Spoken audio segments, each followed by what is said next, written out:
Okay. So sometimes history has a way of speaking directly to you, to your heart, and it can leave a mark, an indelible etch in who you are that can change who you are without it. It can manifest into a thought, an idea, or a way of being that you wouldn't have been if you hadn't had that moment. And Ruby Bridges made a mark with me. In 1960, at the age of 6, Ruby Bridges desegregated a public elementary school in Louisiana, all by herself. I first heard about her when my 4th grade teacher read her story out loud in class, and I was fascinated by her. I was in awe of her bravery and the strength, like in the face of such danger.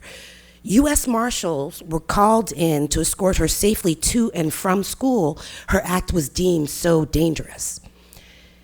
And I also was struck by her determination. The other parents of the students that would have been in her class refused to let their kids come to school and be educated with a Negro. So she spent much of that first year by herself. And I could relate, because almost 2 decades later, I was the only black kid in my academically accelerated class. And like Ruby learned, I learned, and I loved to learn, and I thirsted to learn more.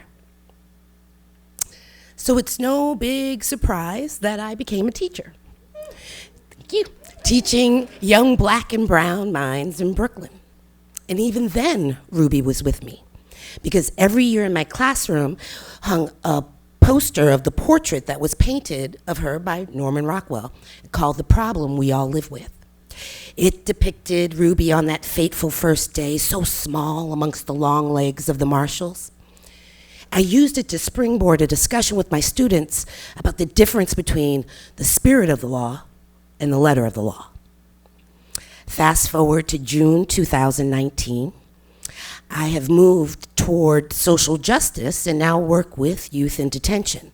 Think jail for adolescents, the hardest to reach of the hardest to reach. And I get it, because it's hard to have hope behind bars. I had attended a week-long training in a literacy program that was funded, or its foundation was in the Freedom School movement. It was a long week, intense and vibrant. I could see how the training would help my kids, but it was 12-hour days with more homework added in, and I had very little sleep, so I was feeling overwhelmed and hopeless. And it was the last day of the program, and they had a closing ceremony, and I was hangry and tired and just wanted to go home. I sat slumped in my chair with about 3,000 other people in much the same condition. And suddenly, I thought I heard the moderator say, "Ruby Bridges." And it hit me like a jolt. I sat up in my seat. "Ruby Bridges? Excuse me, did they just say Ruby?" You don't know.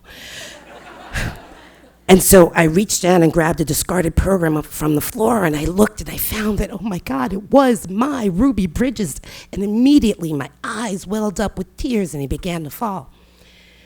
She came out onto the stage and she looked so young that my first thought really was, damn, black really don't crack.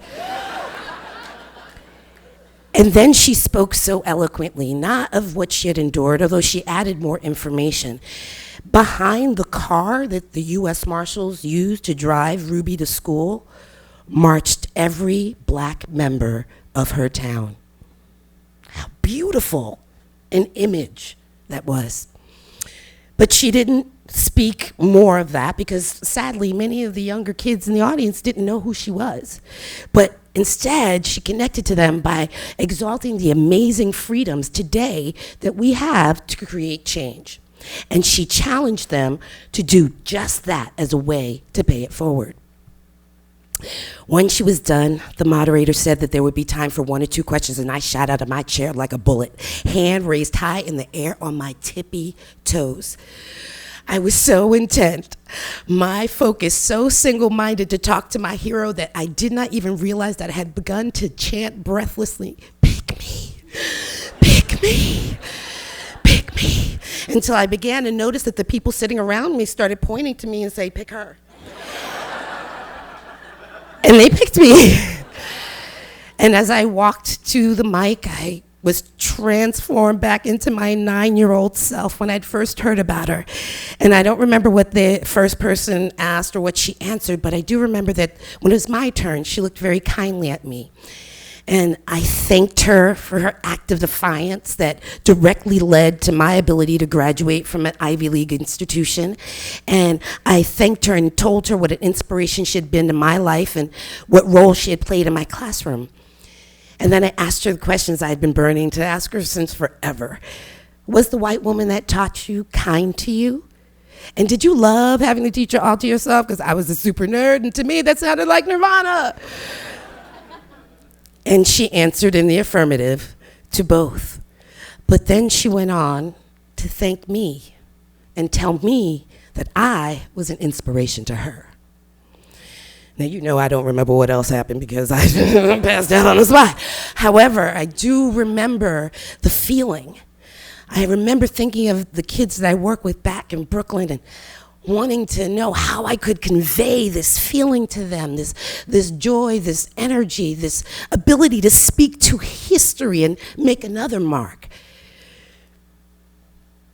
I just knew that I was energized in that moment, no longer tired, and I was ready. Thank you.